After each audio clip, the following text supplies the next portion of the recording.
لحبيب السلطان وسط الشهور سيدنا رمضان جانا يزور.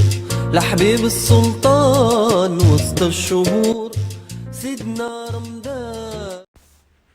السلام عليكم ورحمة الله تعالى وبركاته. مرحبا بالجميع في قناة شفاء من جديد، وكنقول لكم عواشركم مبروكة، والله يجعل هذه الأيام مباركة على الجميع، ويتقبل من الجميع صالح الأعمال، ويبلغنا رمضان على أحسن حال. وكيف ما كتشوفوا معايا في الصورة اليوم إن شاء الله غنقترح لكم في هذا الفيديو سلو، واللي بغات اخواتاتي يجيها سلو ديالها متميز لذيذ وتكون فخوره بشغل يديها، واللي جا ضاق معاها سلو ديالها من العائله ومن الحباب يستمتع به ويعجبه وتكون فخوره بعملها. تبع معايا لا فيديو من الاول حتى الاخر، ما يجيكش طويل ولا لان ما غاديش يكون ممل، كله فائده. غادي نطرقوا فيه لادق التفاصيل والتقنيات ديال تحضير سلو. المرحله الاولى كيف ما كتشوفوا معايا هي ديال الغسيل وديال النشير، ضروري تيبس الزنجلان حتى يبس. فهنايا غادي ناخذ 1 كيلو ديال الكاوكاو كيف ما كتشوفوا معايا، اللي كنكون غليت الماء من قبل كنديرو في واحد الطنجره، وغادي نزيد عليه الماء غليان، وغادي نزيد عليه واحد الكاس ديال الماء الزهر، ونديرو فوق البوطه غير يجيب الغليه، نزولو ونصفيه ونخليه كيتقطر. هاد الماء الزهر كينكهو، ومني كنميلونجيوه مع سلو ما كيطغاش في المذاق ديالو المجهد على اللوز، بالعكس كيخرج المذاق ديال اللوز وكيزيد يعطي واحد النكهه، واحد الاضافه زوينه. هنا اللوز حتى هو كيلو، غادي نزيد عليه الماء غليان ونحطو غير حتى يغلى، ونصفيه ونديرو في ميكا ونقشرو. ما خصنيش نخليه حتى يشرب الماء بزاف، ومن بعد ما يتقطروا كنديروهم في المنيديل ونبيتوهم حتى ينشفوا ضروري. اذا على بركه الله غادي نشوفوا المكونات ديال سلو بالعبار بالكميه اللي غنستخدم انا، ولكن غادي نخلي لكم في صندوق الوصف الكميه ديال كيلو، يعني ديال كيلو ديال الدقيق. ملي كنستعملوا كيلو ديال الدقيق حتى الكيلو ونص، ما بين كيلو حتى الكيلو ونص، غادي نخلي لكم المقادير اللي ممكن نستخدموا في هذا القدر هذا ديال السفوف اولا ديال السلو. اذا انا هنايا كيف ما كتشوفوا عندي هنايا اللوز البلدي 2 كيلو. هو اللوز البلدي كيجي لذيذ في السلو بصح سي فغي، ولكن مع هاد غلاء الاسعار ومع هاد الاسمنه اللي هي طالعه زعما للسماء وهادي، وسورتو ملي كيقرب شعبان، كيدخل شعبان وكيقرب رمضان، كل ما العواشر دخلات بحال كيف ما كنسميوها حنا المغاربه، كل ما الاسعار كتزيد تطلع. لاني انا هنا تقريبا هاد المكونات كنبدا نتقداها في رجب، كتكون شويه الاسعار، اما دابا والاسعار غاليه وكتزيد تغلى، فراه حتى داك اللوز الرومي راه كيقضي الغرض. كتبقى فقط اننا طريقه كيفاش نهيئوا سلو ديالنا، لان الطريقه ديال التحضير ديال السفوف اولا ديال السلو هي فعلا اللي كتفرق في اللذه وفي المذاق ديالو. يعني من ابتداء من التحمار الى التخلاط الى المكونات الى التنسيمه ديالو، هاد المراحل كلها راها مهمه بزاف، وهي اللي غنشوفوا مع بعضياتنا ان شاء الله تعالى. اذا انا هنا عندي 2 كيلو ديال اللوز بلدي، وعندي هنا 2 كيلو ديال الزنجلان.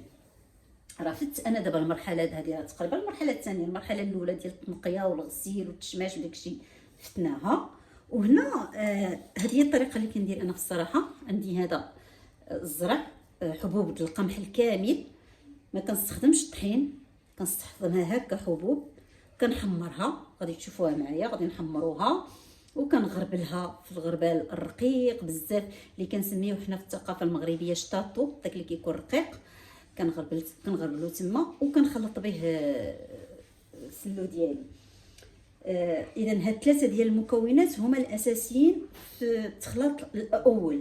هاد 2 كيلو كنقسمها على 2، كناخذ كيلو بالقشره بطبيعه الحال، كيلو كنطحنو بالقشور ديالو، كنطحنو اون بودغ، يعني اون بودغ اللي كنخلطو مع الطحين، وكيلو كنحاول نخرج منه الزيوت ديالو، يعني ملي كنطحنو حتى كيعطيني الزيت ديالو. نفس الشيء بالنسبه للزنجلان، هاد 2 كيلو كنطحنو اون بودغ، وكيلو كنخرج منه الزيت ديالو، وهذا حتى هو كنحمرو وكنطحنوا. هادشي كله غتشوفوه معايا ان شاء الله في هذا الفيديو هادي. اذا هادو هما 3 المكونات الاساسيين اللي كنحتاجوهم في الاول. من بعد اشنو غادي نحتاجو من بعد؟ هنا هادو الاضافات، وهذه هي الطريقه اللي كنحاولوا نخدموا عليها باش كنرفعوا من اللذه ديال السلو ديالنا. هذا 1 كيلو اخر ديال الزنجلان، يعني كنوصلوا دابا المقدار ديال 3 كيلو. وما نساوش الزرع، قلت لكم الزرع 2 كيلو، ممكن نديرو حتى 2 كيلو ونص، 2 كيلو حتى 2 كيلو ونص حتى 3 كيلو، لكننا غنديرو هاد المقادير، غير انا كنبغي نغلب الاقامه على الدقيق. دونك هنايا هنا عندي كيلو، هاد كيلو هذا كنحمرو، ما كنطحنوش نهائيا، لا اون بودغ لا باش نخرج الزيوت، كنخليه هكا كنضيفو في الاخر ملي كنخلط. هنايا هاد العام هذا غادي نزيد الكاوكاو. انا نورمالمون السلو ديالي ما كنديرش فيه الكاوكاو، كندير غير اللوز والزنجلان، ولكن هاد العام غادي نضيف ليه، غادي ندير الكاوكاو. هنا عندي 1 كيلو ديال الكاوكاو اللي كيف ما شفتوا معايا في المرحله الاولى، يعني رحنا نقيناه ودوزناه في واحد الغليه مع ما ورد، ماء الزهر عفوا، الماء ديال الزهر. علاش الماء ديال الزهر؟ الماء ديال الزهر باش كيعطرو وكيخلي المذاق ديالو مع اللوز، ما يخليهش يغلب هو بالجهد ديالو على اللوز، لا كيخرج لينا المذاق ديال اللوز اكثر وكيجي زوين. هذا نص كيلو غادي ندخلوه في المقرمشات، يعني غادي حتى هو غير نحمرو ونقرمشو ونهرمشو عفوا باش يعطيني داك الكروكون في السفوف ديالي. ونص كيلو الثاني غادي نخرج منه الزيوت ديالو اللي غادي نخلط بها السفوف ديالي في الاخر. هذا اللوز هذا حتى هو كيلو، باش غادي نوصل واحد 3 كيلو. هذا الكيلو هذا مخلط فيه نص كيلو بلدي ونص كيلو رومي، يعني نص كيلو ديال اللوز ماشي بلدي، خلطتهم بجوج.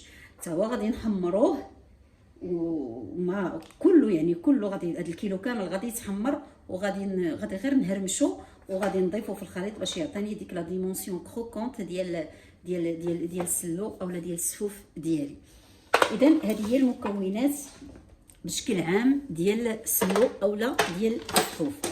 دابا غادي ندوز باش نشوفوا الاضافات الاخرى ديال المنكهات والمنسمات اولا الشوب اولا العطور اللي كتزيد تضيف المذاق واللذه للسلو ديالنا. هنا انا غادي نستعمل النافع البلدي، هذا راني نقيته عندي تقريبا هنا 4، ولكن غادي نشوفوا المقدار بالمعالق ان شاء الله، بالمعلقه الكبيره منين نبغي نخلط غادي نعطيكم المقياس ديالو. وهذه القرفه اللي كناخذوها بطبيعه الحال عواد وكنطحنوها على يدينا وكتكون جديده، خصها تكون جديده. وهذه المسكه الحره اللي حتى هي ضروري خصنا نحرصوا على انها تكون النوعيه الجيده واللي زوينه. دونك بالنسبه لهنا كاين الناس اللي كيزيدوا حبه حلاوه، انا غادي نكتفي فقط بالنافع، ما غنديرش حبه حلاوه لاني ما بغيتش حبه حلاوه غاليه على الوجود النافع، وبغيت ندير هذا السلو هذا نديرو غير بالتنسيمه ديال النافع لانه كيجي سبيسيال بهذه الطريقه هذه. ولا اللي كيبغي حبه حلاوه يمكن له يدير حبه حلاوه ماشي مشكل. كاين اللي كيدير الكوزه، واحد الحكه ديال الكوزه، انا ما غنديرهاش هنا، غنستغنى عليها. صافي هادشي اللي كاين. دابا غادي تبقاو معايا، ولكن قبل ما ننسى بالنسبه للتحليه، يعني باش غادي نحلي انا هاد السلو اولا هاد السفوف. عندي جبت هاد السكر، هذا السكر الاسمر كيف ما كتشوفوا معايا، غنوريكم الباكيه ديالو. هي هذه كتشوفوا معايا سكر اسمر، كيكون في الصراحه على باز ديال قصب السكر الخالص. هو في الصراحه غير باش مهم اش غنقول لكم، هو السكر راه ماشي صحي بالتاكيد، ولكن كنحاولوا ما امكن اننا ما نمشيوش للسكر الابيض اللي غادي يفقد لينا القيمه الغذائيه 100%. دونك غادي نحاول نستعمل انا هذا السكر، هذا السكر الاسمر، ها هو غادي نوري لكم، كيكون اللون ديالو بهذا الشكل هذا. وما غاديش نخليه انا هكا حبوب، يعني غادي نحاول نطحنو اون بودغ. ما غنديرش هذه الكميه بطبيعه الحال، هنا راه عندي كيلو، انا ما غنديرش كيلو. الكميه غادي نعطيها لكم ملي نكونوا كنخلطوا ان شاء الله. غنقول لكم هذا القياس هذا شحال درت فيه ديال السكر، وفي صندوق الوصف غادي نعطيكم القياس ديال كيلو ديال الدقيق حتى الكيلو ونص. دونك هذه هي المكونات. دابا غتبقاو معايا ان شاء الله، وغادي ندوزو للمراحل المواليه في تحضير السلو اولا السفوف ديالنا. اذا هنا غادي ناخذ اللوز وغادي نمسحو في واحد المنديل مزيان مزيان مزيان من الغبره. هذيك 2 كيلو غادي نمسحها كامله، وغادي ننظفها من ديك الغبره حتى كيتبدل اللون ديالها، وكنحيد داك المنديل اللي مسحت به. ثم غادي ندوز ناخذ اللوز اللي ديجا قشرت، غادي ندير له واحد الدهنه خفيفه بالزيت بهذا البانسو او هذا الشيء اللي بغيتو صافي، وكنميلونجيه هكا شويه باش يتلبس شويه بداك الزيت، غير واحد يعني دهنه خفيفه ماشي بزاف. الفران كيكون سخون، كنديرو في الفران وكنبدا نقابلو كل 10 دقائق، يعني ندير كرونو ونحسب الوقت. كل 10 دقائق كنحركو حتى كياخذ اللون الذهبي وما كيفقدش الزيت ديالو بطبيعه الحال. صافي كنخرجو. نفس الشيء بالنسبه للكاوكاو، حتى هو غندير له دهنه خفيفه، وغادي ندخلو الفران اللي كيكون مازال سخون، وغادي نقابلو حتى هو كل 10 دقائق كنطلع عليه حتى كيبان ليا بدا كيتحمر وخدا حقه من التحمار. صافي وكنجبدهم من الفران، كنزلهم حتى كيبردوا، عاد كنرجع باش نشوف المستوى ديال التحمار ديالهم على مستوى القرمشه.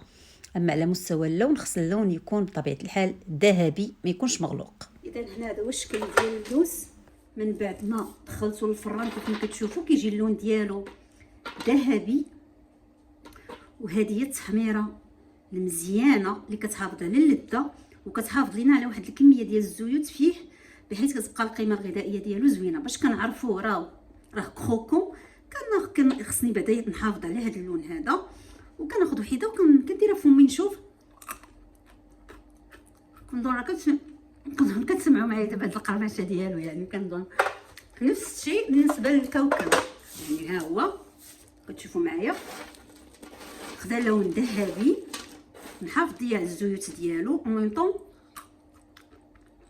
سمعتوا القرمشه معايا؟ كاينه ديك القرمشه، كاينه ديك لا ديمونسيون كروكونط اللي بغيت ندير في السلو ديالي اولا السفوف ديالي.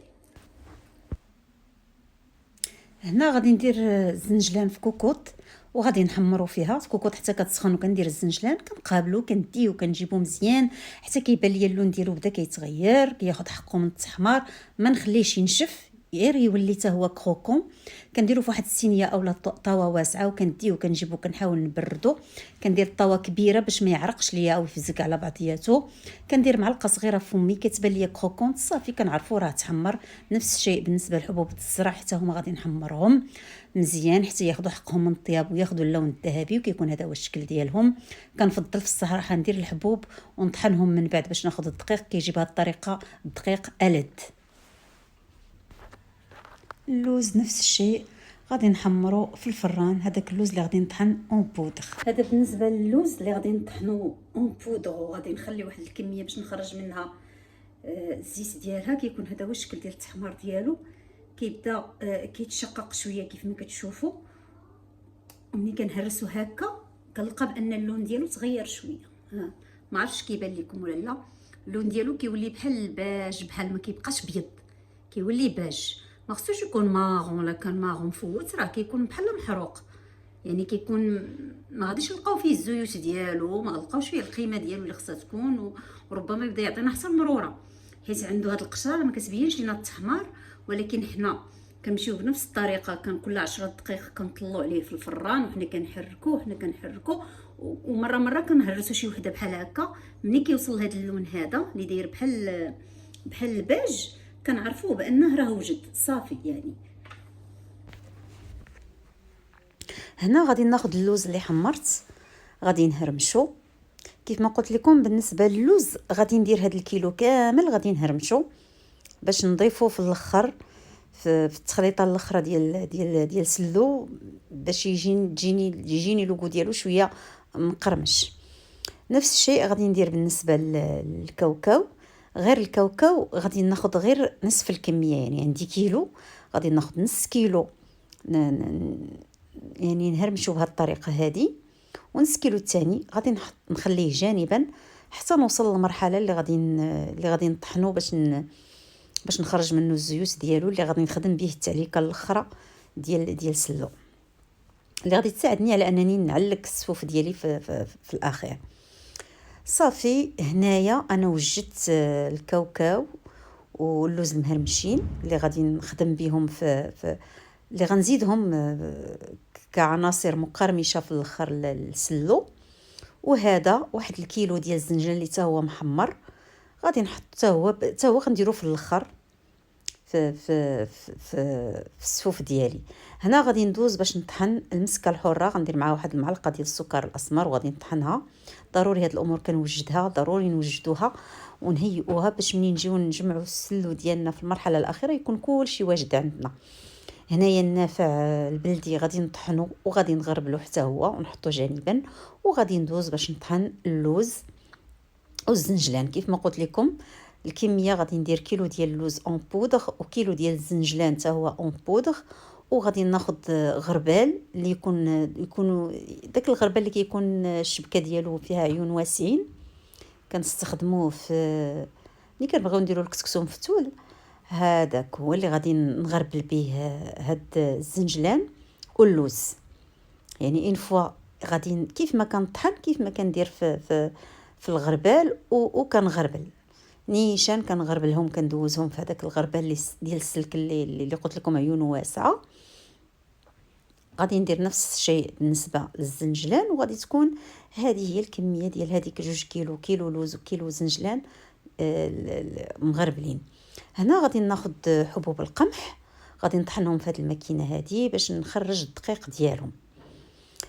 كيف ما قلت لكم انا كنفضل ناخذ القمح هكا حبوب ونحمرو.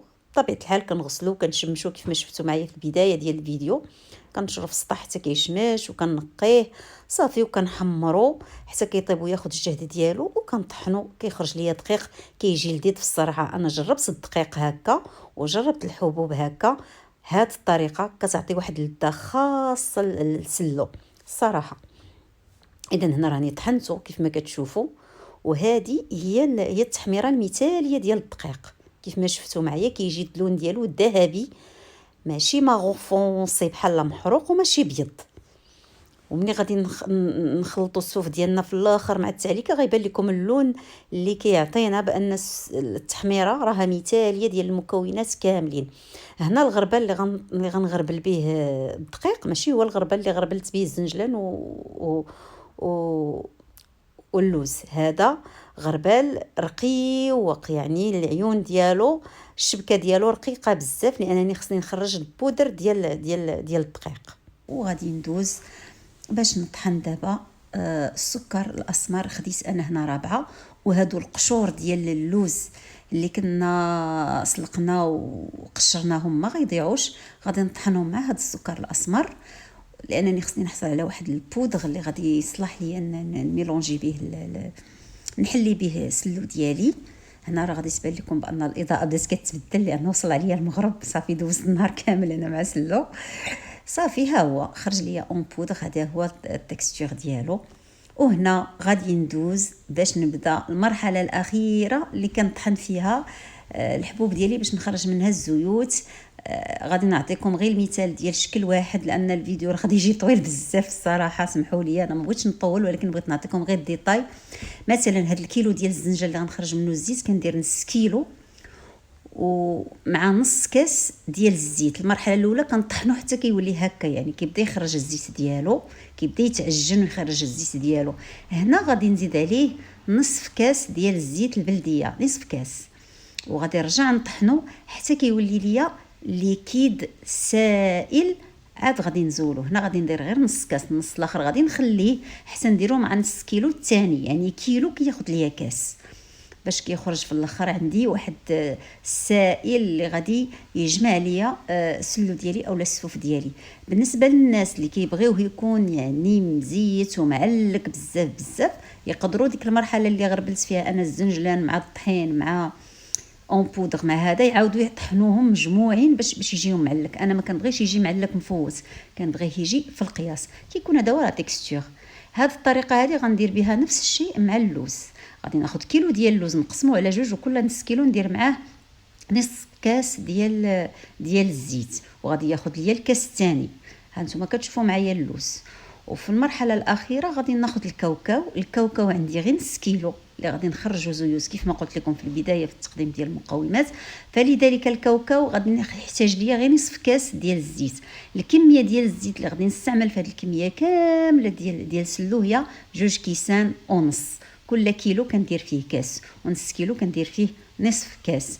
هذيك القضيه ديال ان الزيت البلديه كيجي المذاق ديالو خايب في السلو اطلاقا، ما كيجيش اصلا باين، لان النكهات والزيوت ديال اللوز وديال الزنجلان هي اللي كتكون طاغيه بشكل كبير. بالعكس كيكون واحد الاضافه صحيه للسلو ديالنا وما كيجيش باين، كتبقى في الطريقه ديال استعمال الزيت هي فاش كتبقى.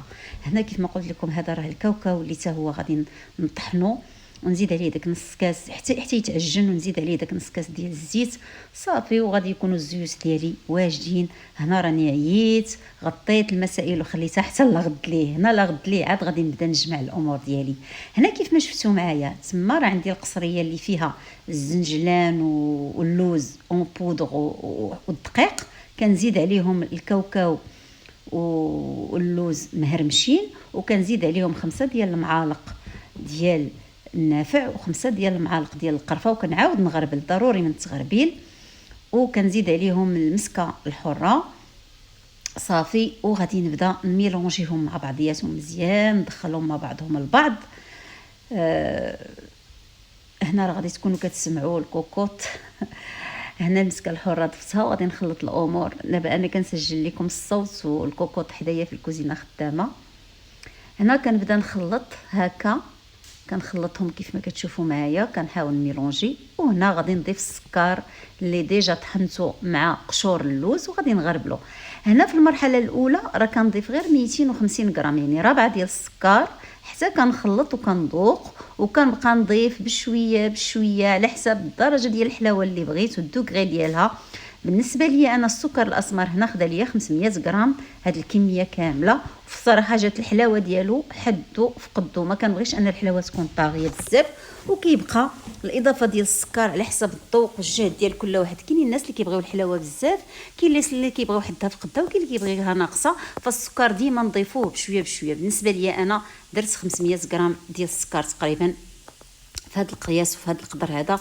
جا في الصراحه حدو فقدو، ما طاغياش عليه الحلاوه بزاف، وهذاك الشيء اللي كنبغيو حنايا في الصراحه.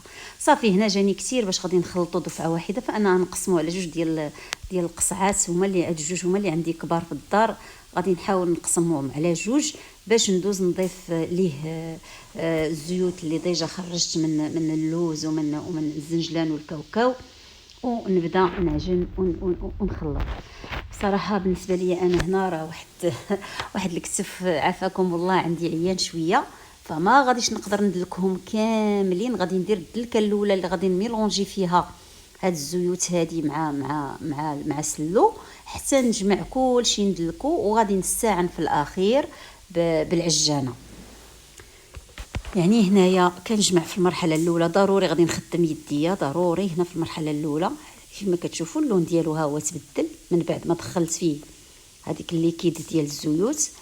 النصف الثاني حتى هو غادي ندير نفس الشيء، وفي الاخير غادي نجمعهم مع بعضياتهم ونميلونجيهم في قصعه واحده باش ندوز للروبو او للعجانه.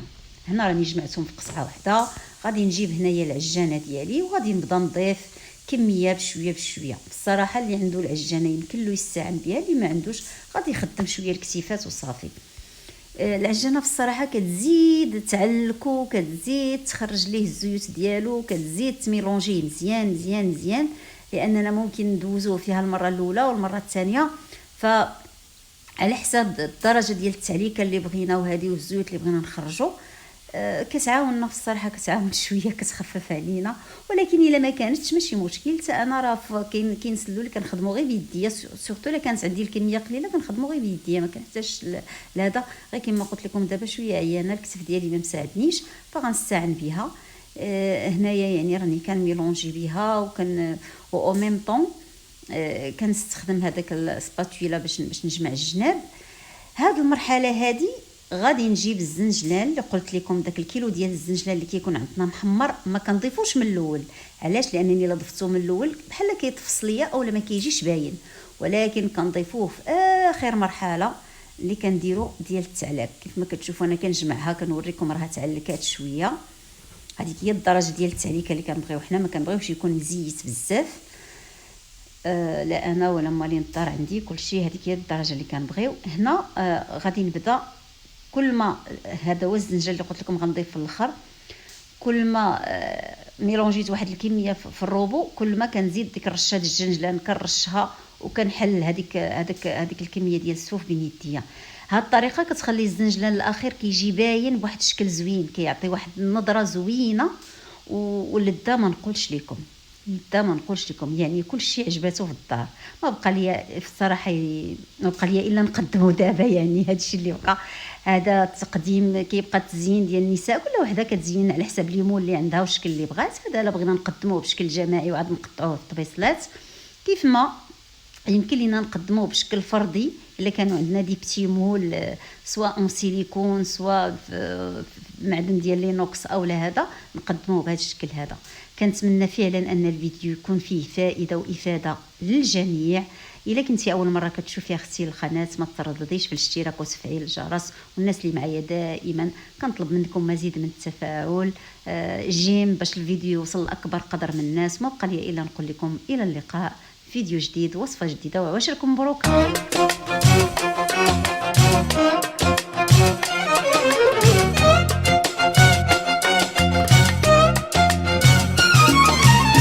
لحبيب السلطان وسط الشهور، سيدنا رمضان جانا يزور.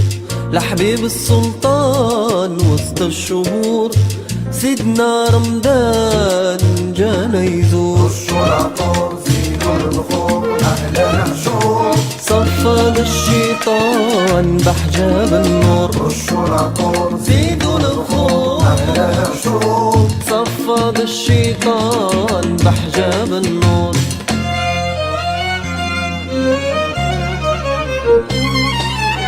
شهر القرآن فضله مذكور، جاذب الأحسان ذنبه مغفور. يوصل الأرحام سعيه مشكور، يداوي الابدان الشافي طهور. القيام قبل السحور فرحة لنا عند الفطور. سيدنا رمضان جانا يزور. القيام قبل السحور فرحة لنا عند الفطور. سيدنا رمضان جانا يزور.